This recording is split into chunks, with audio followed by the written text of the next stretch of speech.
with a knife video for you. Today we've got a Wii knife to take a look at, and this is one that I initially wasn't sure I was going to be pulling the trigger on because I felt like, I'd already experienced so many Fair and Forge collaborations in the last little while that did I really need another one? And it turns out the answer to that question is yes, I did. So this is a Wii branded knife in collaboration with Fair and Forge, and what we've got here is the Malice. Now, this may be my favorite collaboration with Wii to date. There are a couple of others out there that I haven't tried. There's the Archbishop 2.0, which I do kind of like and is very reminiscent of this. There's also the Fortis 2.0, and now there's this, in addition to the collaborations that have been done through Massdrop. So that was the Crux, the Deo, the Buck, and perhaps one other. Plus, there's the Mordax collaboration with ProTech and Massdrop. So lots of Fair and Forge options out there. And listen, guys, I'm a huge Fair and Forge fan. There's something about their design language that just connects with me. So keep up the good work, guys. I enjoy every single one. And this one is no exception. Now, I will say this, as a first impressions, this may be the most perfect of the Fair and Forge collaborations for me and my preferences.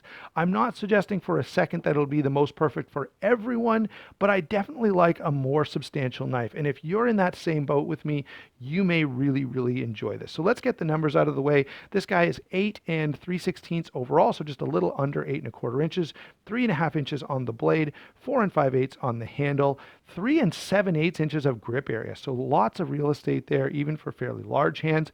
3 1/4 inches of cutting edge. And here's the big number, guys. This is a tank of a knife weighing in at 6.1 ounces. So for a knife that's just over 8 inches to weigh 6 ounces, that's pretty big and bulky. Consider, just for a second, I normally don't do this in first impressions, but I will make an exception for this.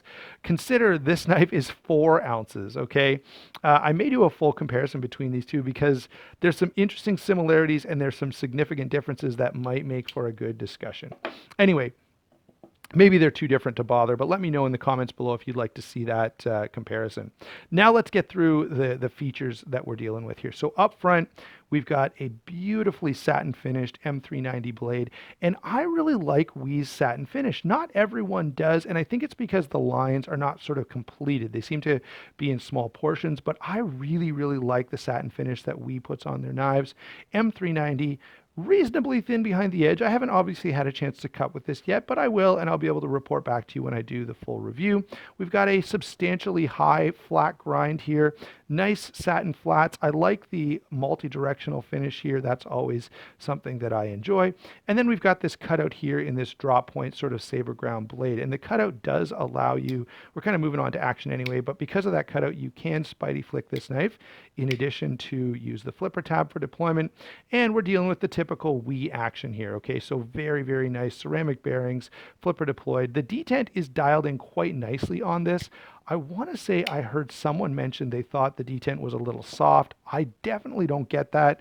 Maybe it's just a one-off type of thing. Maybe mine is just the perfect one and all the rest have poor detent, but I don't think so. I've mostly heard good stuff about this. All right, let's move on now. Typical Wii action. We're used to knowing the fact that Wii does a great job when it comes to lockup and deployment here, and this one is no exception.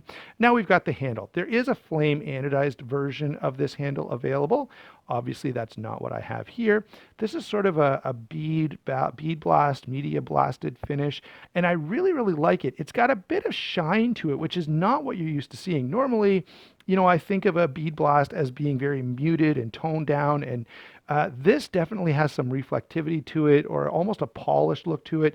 Some nice texturing as well. That media blast does give you a little bit of a texture finish there. Single position pocket clip here. Full back spacer. Now, one thing is, given that number of 6.1 ounces, which is pretty hefty, there's no internal milling on this guy whatsoever. And I feel like they could have done some internal milling, especially for the price point, which is almost $300 on this. That would have lightened things up a little bit. Overall, I have to say, guys, when I feel this in hand, it really, really feels like a Kevin Cleary knife. It just connects with me. I love the way it fills my hand up. I love the option to choke up. I love the weight that it has to it. There's just a lot that really, really strikes me as appealing about this particular knife. So that's my initial impression. Yeah, it's big, it's heavy, it's bulky. But to me, that's perfect for this knife. It just feels substantial, and I get a lot of enjoyment out of that.